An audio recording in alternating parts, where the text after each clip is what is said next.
नमस्कार, मी पद्मावती धनंजय कोरेकर। मागच्या भागामध्ये मी धनतेरसेबद्दल माहिती सांगितलेली आहे। दिवाळीचा पुढचा दिवस जो आनंदाचा गोडगोड म्हणून समजला जातो, अशा अनेक दिवसापैकी आजचा दिवस नरक चतुर्दशी। हा दिवस म्हणजे अश्विन वद्य चतुर्दशीला येणार आहे। आपल्या सर्वांना माहिती असेल नरक चतुर्दशी असं का म्हटलं जातं, तर भगवान श्रीकृष्णाने या दिवशी विष्णूचा अवतार घेऊन म्हणजे श्रीकृष्ण रूपानं अवतारित होऊन नरकासुराचा वध केला आणि म्हणून त्याला नरक चतुर्दशी असं म्हटलं जातं। कारण आपल्या साधू संतांनी किंवा गीतेमध्ये सुद्धा असं म्हटलेलं आहे, परित्राणाय साधूनाम विनाशायाच दुष्कृताम धर्म संस्थापनार्थ संभवामी युगे युगे। भगवान विष्णूने जे अवतार घेतलेले आहेत, दशावतार आपण आपल्या संस्कृतीमध्ये मानतो, त्यापैकी श्रीकृष्ण रूपाने जेव्हा अवतार घेतला द्वापार युगामध्ये, तो अशा प्रकारचा नरकासुरासारख्या काही दुष्ट प्रवृत्ती, दुष्ट माणसं, दुष्ट राक्षस होते, त्यांचं निर्दालन करण्यासाठी घेतलेला तो अवतार होता। आणि मग हा जो नरकासूर आहे, हा नरकासूर त्यावेळी देवांना खूप त्रास देत असायचा, छळत असायचा, नव्हे आम जनतेला सुद्धा छळायचा। त्याच्या गोष्टी कथा आपल्या सर्वांना माहितीच आहेत। परंतु हा जो दिवस आहे, नरकासुरांना ठार मारलं ते पहाट समयच्या अगोदर, म्हणजे चंद्रोदयाच्या वेळेला, रात्रीच्या 3 प्रहराच्या चंद्रोदयाच्या वेळेला नरकासुराचा वध भगवान श्रीकृष्णाने केलेला आहे। आणि म्हणून पहाटे पहाटे आपल्याकडे अभ्यंग स्नान करण्याची पद्धत आहे। कारण भगवान श्रीकृष्णाने या नगरीमध्ये जे सगळ्या आम जनतेला जे स्वातंत्र्य मिळवून दिलं किंवा मुक्ती मिळवून दिलेली होती नरकासुरापासून, ती वेळ म्हणजे पहाटे अश्विन शुद्ध वद्य चतुर्दशीचे पहाट समय। आणि म्हणून मग आपल्याकडे खास तेवढ्यासाठी की आता आपल्याकडे एक म्हण आहे, जर कुणी इहलोक सोडून परलोकी गेलेच तर आपण तो विधीवर आल्यानंतर स्नान करण्याची पद्धत आहे। अमंगल असेल, अशुभ असेल, ते सर्व संपलेलं आहे आणि मग शुचिर्भूत होऊनच आपण इतर कामाला लागत असतो। म्हणून नरक चतुर्दशीच्या दिवशी सुद्धा अभ्यंग स्नान करण्याची पद्धत आहे।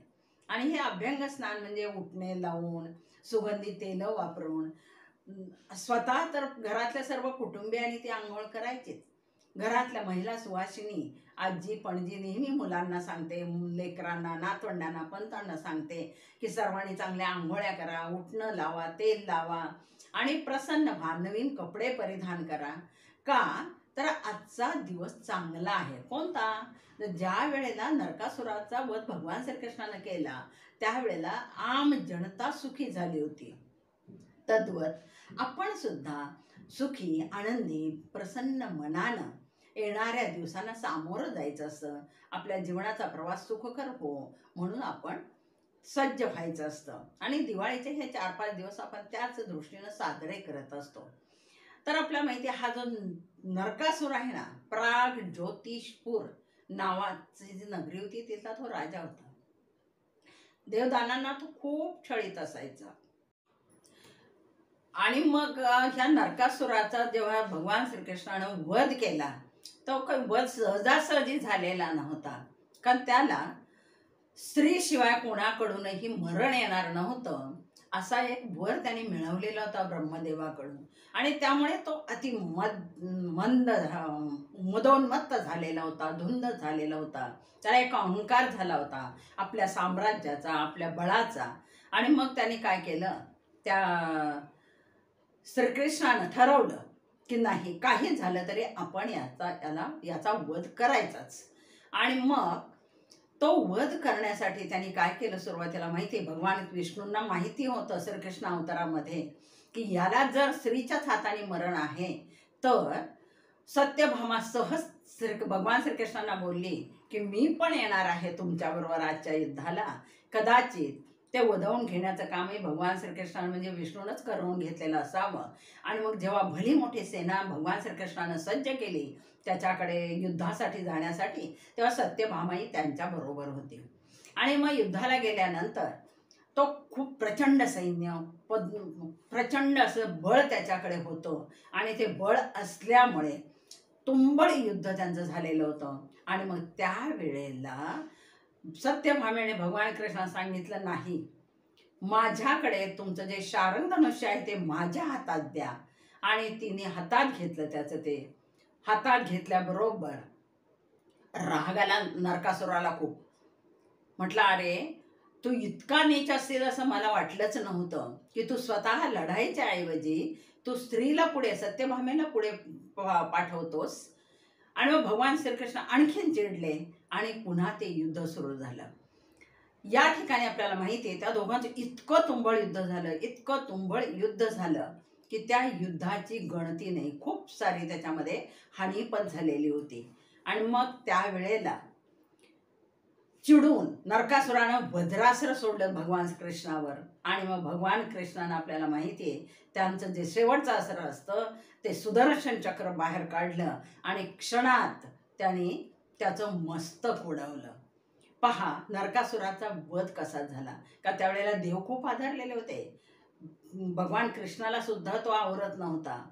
आणि मग मरते समय मात्र त्यांनी काय केलं माहिती आहे का.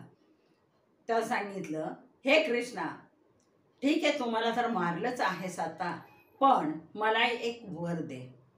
आणि कोणता वर त्याने मागून घेतला माहिती आहे का. तो नरकासूर होता, नरकामध्ये राहणारा असुर होता.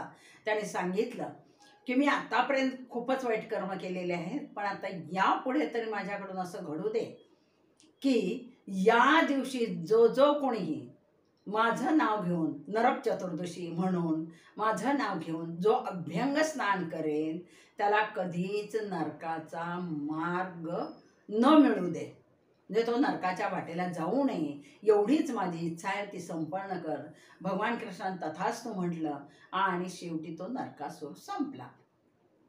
आता हा नरकासूर होताना त्याने फक्त युद्धाचंच काम नव्हतं केलेलं, त्याने 16,000 मुलींना पळवून नेलं होतं, अपहरण केलेलं होतं, छळ केलेला होता त्यांचा. आणि त्यांना बंदिस्त करून ठेवलेलं होतं. त्या बंदिस्त केलेल्या 16,000 मुलींची सुटका भगवान कृष्णानं त्यानंतर केली. सगळीकडे आनंदी आनंद झाला, देवसुद्धा आनंदित झाले. आणि मग त्यांनी त्या 16,000 मुली सांगितलं की आम्हाला तर कोणी आता स्वीकारणार नाही, पण तुम्हीच आमचे पाठीराखे व्हा. आणि अशा प्रकारे त्या 16,000 मुलींचा किंवा त्या स्त्रियांचा म्हणू आता आपण, त्यांचा रक्षण करता भगवान श्रीकृष्ण पुढे बनलेला आहे. त्या कथा आपल्या सर्वांना माहिती आहे की 16 सहस्र नारी यसोनी बालब्रह्मचारी असं त्याला पुन्हा म्हटलं जातं. आता तो गीतेतला खूप मोठा अध्यात्माचा विषय, तो बाजूला ठेवूया आपण. परंतु हा जो नरकासूर आहे ना, या नरकासुराने केलेल्या वाईट कामाचं स्मरण आपल्याला सुद्धा व्हावं. कारण आजच्या त्या दिवशी काय करतात बऱ्याच ठिकाणी ना, कारिटीचं एक कडवट असं फळ असतं की ते भाजीसुद्धा कोणी वापरत नाही.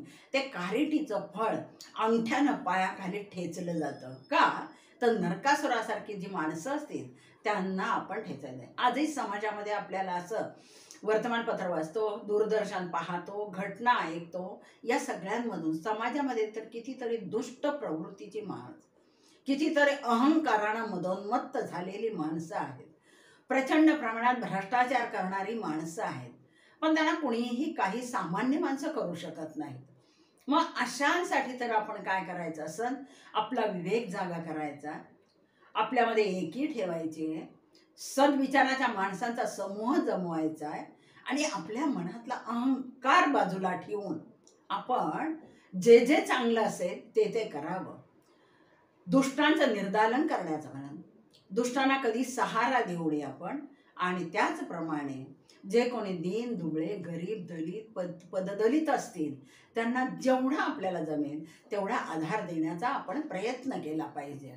याचं कारणच असं आहे की आपल्याला खूप सारं नाही जरी करता आलं तर थोडंसं पुण्य जरी आपण केलं तरी आपल्याला माहिती आहे नरकासुराने मागून घेतलेल्या वरामुळे आपल्याला पुण्यच मिळणार आहे, नरकाकडे जाण्याचा प्रश्नच येत नाही. भारतीय संस्कृती फार महान आहे. अशा प्रकारच्या कथांमधून एक दिवस सण म्हणून आपण तो साजरा करतो. आणि तो साजरा करताना आपल्याला माहिती आहे, घरातली सर्व लहान थोर मंडळी नवीन कपडे परिधान करतात, फटाके उडवतात, घरं सुशोभित करतात, फुलांच्या माळा लावतात. का तर नरकासुराचा वध झाला, तो संपला. म्हणजे यासारखं आबादी आभास सगळीकडे होऊ दे, होत राहील, या भावनेनं तो आनंद उत्सव माणसं करतात. आज आनंदाचे क्षण फार तोकडे झालेले आहे. माणसाची स्वार्थी वृत्ती झालेली आहे. सुख लोलूप वृत्ती फार नाही, कंजूसपणा फार वाढलेला आहे. आणि मग अशा वेळेला आणि सगळ्यात महत्त्वाचं, कुटुंबामधलं जे ऐक्य आहे ते ऐक्य तर फार फार तुटक झालेलं आहे. तर ते सर्व ऐक्य एकत्र यावं, कुटुंब व्यवस्था जागृत राहावी, नाती जपण्याचा प्रयत्न करा. वसुधैवम कुटुंबकड, हा माझ्या नात्यातला आहे, तो माझ्या नात्यातला आहे, हा माझा जवळचा आहे नव्हे. रक्ताच्या नात्यापेक्षा जी वेळेवेळेला मदत करणारी माणसं आहेत ती सुद्धा खूप चांगली असतात, रक्ताच्या नात्यामुळे प्रिय असतात. आणि म्हणून वसुधैवम कुटुंबकम या भावनेनं जर आपण आपला आजचा जीवन व्यवहार चालू ठेवला आणि आपल्या घरातल्या मुलाबाळावर संस्कार केला तर थोरा मोठ्यांच्या हातून नक्कीच हे एक चांगलं पुण्य घडणार आहे. भारतीय संस्कृतीने या सणांची तशीच योजना केली ते आहे. आणि मग अशा प्रकारे हा नरक चतुर्दशीचा सण साजरा केला जातो. लक्ष्मीला आवाहन तर आपण 4-5 दिवस करतच असतो. तर चला तर मग नवीन आणि देवपूजा करायची असते. याही वेळेला आपण स्वतः अभ्यंग स्नान केलंय ना, त्यावेळेला देवांना सुद्धा अभ्यंग स्नान करायचंच असतात. पंचामृताने स्नान घालायचं. स्नान घातल्यानंतर व्यवस्थित पुसून गंध अक्षत फुले वाहून जो असेल तुमच्या सद्गुरूंचा विचार तो तिथे अर्पण करून वंदन करून आपण सर्वांनी सर्व जगताच्या कल्याणासाठी की तुम्ही सुखी राहा आम्ही सुखी राहतो हा मंत्र जपून आपण या नरक चतुर्थीचा दिवस साजरा करूया. चला तर दिवाळीच्या तुम्हाला खूप खूप शुभेच्छा. गोड गोड बोला, गोड गोड खा आणि स्वस्त राहा.